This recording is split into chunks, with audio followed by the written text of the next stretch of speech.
Hello everyone.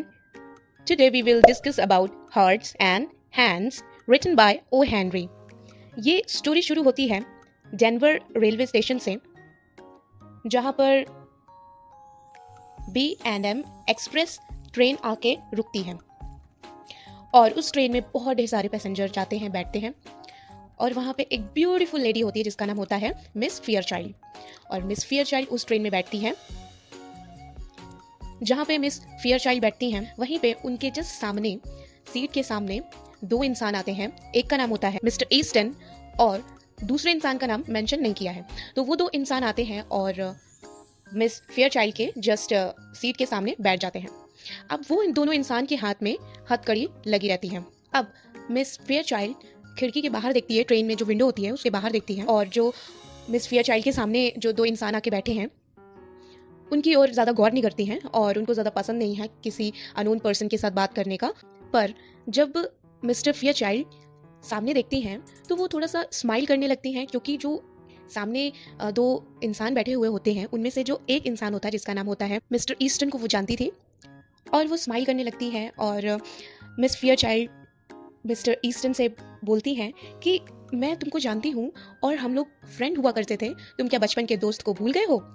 और जो mister Easton होता है ना, वो बहुत ज़्यादा एम्बैरेस फील करता है उस टाइम, क्योंकि उसके हाथ में हथकड़ी बंधी होती है।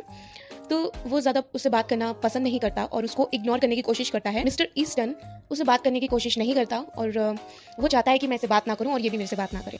पर जो मिस फेयरचाइल्ड होती है वो बहुत ज़्यादा बतूनी होती है, उसको बात करना बहुत अच्छा लगता है और वो बात करने की कोशिश करती है मिस्टर ईस्टन से और अपना हाथ आगे बढ़ाती है हेलो के लिए। तो वो जब अपना हाथ हेलो के लिए आगे बढ़ाती है तो मिस्टर ईस्टन अपना लेफ्ट हैंड से उसको हेलो करने की कोशिश करते हैं हाथ बढ़ाकर, और वो बोलता है कि मेरे जो राइट हैंड है वो अभी बिजी है। तो वो अपने लेफ्ट हैंड से उसको हेलो करता है।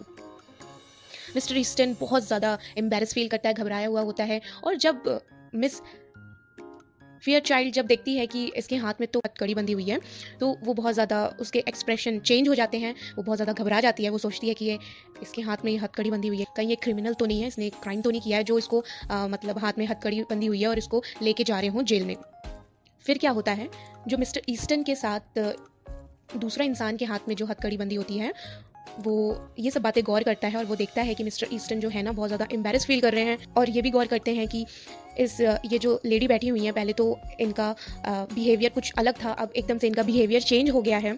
तो ये सब वो गौर करता है। फिर उसके बाद वो इंसान बोलता है कि आपको पता है कि ये मार्शल हैं, मार्शल मतलब एक हाई रैंक पुलिस ऑफिसर हैं और ये मुझको लेके जा रहे हैं कस्टडी में, क्योंकि मेरे ऊपर नकली नोट छापने का केस लगा हुआ है। तो वो जो फेयरचाइल्ड होती है ना, उसके एक्सप्रेशन फिर से चेंज हो जाते हैं और बहुत ज़्यादा इम्प्रेस हो जाती है और वो इमेजिन करने लगती है कि मार्शल, ओह वाओ। वो सोचती है कि अच्छा तो ये घोड़ा चलाना भी जानता होगा और गोलियां चलाना भी जानता होगा, मतलब वो बहुत चीज़ें अपने माइंड में इमेजिन कर लेती है। और वो पूछती है कि ओह तुम मार्शल हो। तो वो भी जो मिस्टर ईस्टन होता है ना, वो भी फेंकने लगता है। वो बोलता है हाँ, अब तुम्हें तो पता है कि ऐसे सिटी में पैसा कमाना बहुत मतलब बहुत ज़रूरी है मेरे लिए, और इसलिए मैंने मार्शल के लिए अप्लाई किया था और देखो मैं मार्शल हो गया हूँ। वैसे तो मुझे एम्बेसडर बनना था, पर कोई बात नहीं। तो जो मिस फेयरचाइल्ड होती है वो उससे बात करने की और कोशिश करती है, क्योंकि मिस फेयरचाइल्ड बहुत ज़्यादा बातूनी होती है तो उसे बहुत बात करने की कोशिश में लगी रहती है कि मैं और इसके साथ बात करूं।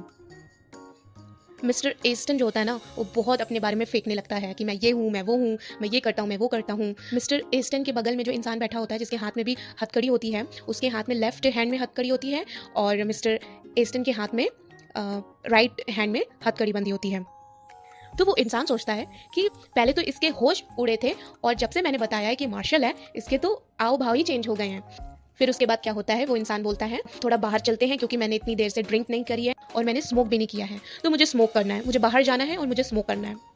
तो जो मिस्टर ईस्टन होता है वो मिस फेयरचाइल्ड से कहता है कि अब मुझे जाना होगा, क्योंकि मैं अपने कैदी का बहुत अच्छा ख्याल रखता हूँ और अगर कोई मुझे स्मोक के लिए बोलता है तो मैं उसको मना नहीं कर पाता हूँ, तो मुझे जाना होगा। तो मिस फेयरचाइल्ड बोलती है कि क्या फिर से हम लोग की यहाँ पे मुलाकात होगी इस सिटी में। तो वो बोलता है, मिस्टर ईस्टन बोलता है नहीं, क्योंकि अब मेरी लाइफ ईजी नहीं है, अच्छी नहीं है, अब मैं बहुत ज़्यादा बिजी रहने लगा हूँ, जो मिस फेयरचाइल्ड होती है वो कोशिश करती है कि वो थोड़ी देर और यहाँ पे बैठे और मेरे से बात करे।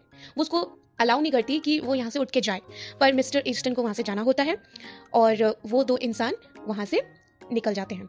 ट्रेन के जब वो बाहर चले जाते हैं दोनों, तो ट्रेन में तो बहुत ढेर सारे पैसेंजर बैठे हुए होते हैं। तो उनके सीट के दूसरी तरफ दो इंसान और बैठे हुए होते हैं, वो भी उन दोनों की बातें सुन रहे होते हैं। तो एक इंसान जो बैठा हुआ होता है वो बोलता है दूसरे इंसान से, क्या तुमने उस इंसान को देखा जो मार्शल था? उसकी एज बहुत ज़्यादा कम नहीं थी, मतलब बहुत ज़्यादा वो यंग था। अब मार्शल बनने के लिए तो जो पोस्टिंग होती रहती है, जब पोस्टिंग होती रहती है तब उसमें एज बहुत ज़्यादा हो जाती है, मतलब एज हो जाती है। तुम्हें नहीं लगता कि वो इंसान की एज बहुत कम थी? तो वो दूसरा इंसान बोलता है कि ऐसा तो नहीं है। पर पहले वाले इंसान बोलता है, अच्छा तुमने गौर किया है, तुम्हें पता है जब पुलिस ऑफिसर होते हैं, जब वो कैदी को लेके जाते हैं तो वो अपने हैंड में लेफ्ट हैंड साइड में हथकड़ी बांधते हैं और कैदी के राइट में बांधते हैं। तो वो जो दूसरा इंसान होता है बोलता है, हाँ तो इसका मतलब ये था कि जो इंसान फेंक रहा था वो कैदी था और जो एजेड इंसान था, मतलब जो अपने ऊपर जिसने आरोप लगा लिया था कि मैं कैदी हूँ, वो पुलिस ऑफिसर था, वो मार्शल था दरअसल। तो यहीं पे हम लोग की स्टोरी फिनिश होती है। तो इसमें यही है कि जो अपने आप को कैदी बोल रहा था वो पुलिस ऑफिसर था, और जो बहुत उस मिस फेयरचाइल्ड के सामने बहुत अपने आप को बन के दिखा रहा था, हीरो बन के अपने आप को हीरो दिखा रहा था, वो कैदी था। और जो पुलिस ऑफिसर था उसने इसलिए ये सब किया क्योंकि मिस्टर ईस्टन अपने आप को बहुत ज़्यादा एम्बैरेस फील कर रहा था और उस लड़की के सामने, इसलिए उसने ये सब किया। तो यहीं पे हम लोग की स्टोरी फिनिश होती है। आई होप आपको ये स्टोरी पसंद आई होगी। अगर आपको ये स्टोरी अच्छी लगी तो लाइक कीजिएगा, कमेंट कीजिएगा, शेयर कीजिएगा और सब्सक्राइब कीजिएगा। Thank you.